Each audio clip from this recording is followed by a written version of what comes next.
Recently on my social media, I said that I was going to share the story about when I got struck by lightning many years ago. I think I shared it there before, but it's been a while, and stories about lightning are kind of fascinating. Um, at the end, I'm going to share a couple of things that I learned from that experience. And it happened 36 years ago, this month actually. And it was when my husband and I were newly married. I was a city girl that had been raised in the suburbs of Minneapolis, Minnesota, and I married a man who lived up in northern Minnesota back in the wilderness. So he built us a little log cabin up there with square timbers, and we lived without electricity, running water, lived with an outhouse. We actually did for many years. And we were laying in bed one night. A storm was moving in, July 10th, and lightning was flashing all around. And I said to Nathan, let's blow out the lamp and let's just enjoy the lightning. I always loved a good storm. So we did, and eventually went to sleep, woke up the next morning, and after breakfast, my husband was holding our 7-week-old baby, trying to calm him, and moved over to the rocking chair as I came into the living room and sat where he had been, and I apologized for something, probably having a bad attitude or something that morning. And I had no sooner gotten out my apology, a blast went off in the house like a gunshot. And I leaned back in the couch and gasped as I felt the surge go through my body. And I said, I've been struck. And then it just felt like my legs were on fire. And I said, my legs are on fire. Put them in a bucket of water. And Nathan got up to look over the coffee table to see if there were actual flames or not, which there weren't. Since then, I've learned that lightning travels up and down your bone marrow and kind of burns from the inside out. But we had buckets of water that we would hand pump water into for drinking and washing dishes and things. So he grabbed one of those buckets and put my legs in and was about ready to pray for me when all of a sudden we looked up and this piece of insulation was floating like a feather down the stairwell and all ablaze with fire. And we looked up and there was the upstairs just billowing with black smoke. And we knew we had to get out. There was no calling anybody. We had no phones.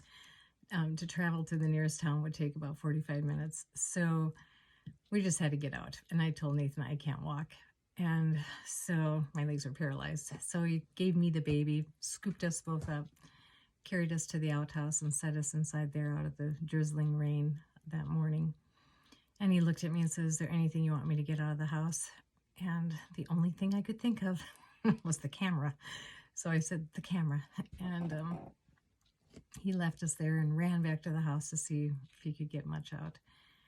I sat in there and kind of wondered after a while if did it actually catch on fire, or was it billowing smoke that, kind of the flames drone out, and the baby kind of must have sensed that something was wrong, me holding him so tight, and he fell fast asleep. So I put him in his little infant chair Nathan had left there with me, crawled out, looked outside the outhouse door, and there the house was just ablaze.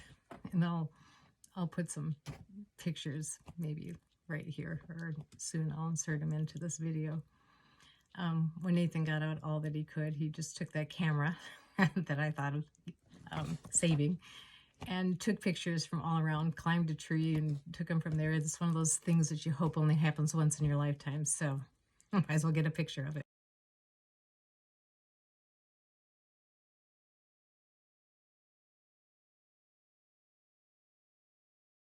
And then he decided to run and go tell his parents what was happening. They also lived about a half-mile away from us back in the wilderness. And so I sat there in the outhouse all by myself, and I thought, well, I'm really glad that I had legs to use for 22 years. I wasn't born this way. And then this little song from my childhood popped into my head randomly, and I just started to sing it. God is so wonderful, I can't explain, but I can say, glory, hallelujah, praise his holy name. I cast on him my every burden, lay at his feet my every care. He's wonderful, wonderful, so very wonderful, wonderful that he is mine. and I had not a care. He's quite a moment to just sit there and realize that I'm losing pretty much everything in this fire, but to have peace at the moment. And by the time Nathan got back with some of his siblings there to see the house continue to burn, I was able to walk again. The feeling was gradually coming back in my legs, and my big toes were the last thing to get the sensation back in them. I had on my legs red lines like lightning bolts going down and then joining into one line going out on both of my feet out the big toe. And on the back of my thigh was like a knife cut with these jagged red lines coming out of it. So kind of strange. Over the next 3 days, my legs just swelled up tremendously to the point where I couldn't bend them actually. To go up the stairs in my in-laws' house, I had to swing my legs from step to step, and Nathan would put me in a wheelbarrow and back there in the wilderness to transport me because it was too laborsome to walk with my legs like that. I chose to not go into the doctor, mainly because I'm thrifty and I didn't want to waste any money on a doctor bill because I was just struck by lightning. Don't worry about it. I think I had a sense that I think I'm going to be okay. My body will take care of it, which it did. It completely healed over time. But we did lose about everything, and over time we had planned on building up there, but eventually moved to, because of different circumstances, moved to Wisconsin and ended up building another cabin, pretty much just like the one that burnt down, only 3 times bigger because our family was growing.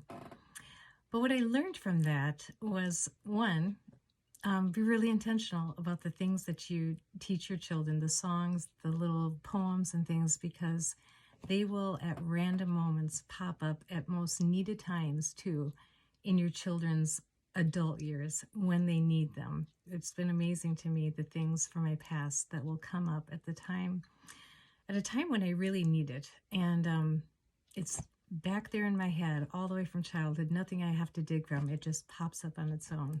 Teach your children really wise and good things that will come to them when they need them in their adult years. Also, that so many times we worry about situations like this, fires, losing things, death of loved ones, money crisis, and challenges will come. They will come surely as long as we live here and there, ones that we'll have to face, and thinking about them happening in the future can seem insurmountable in our mind, like how on earth will we face it? How on earth will we get through it? But at the moment those things happen, it's amazing that at that moment grace pours on you for it to help you to get through it. And so we can worry about those things in our future, but the grace isn't there for that moment. It's not happening. We don't need it. So put your worries aside and know that when challenges come, the grace comes at that moment with it, and you'll have the strength to get you through.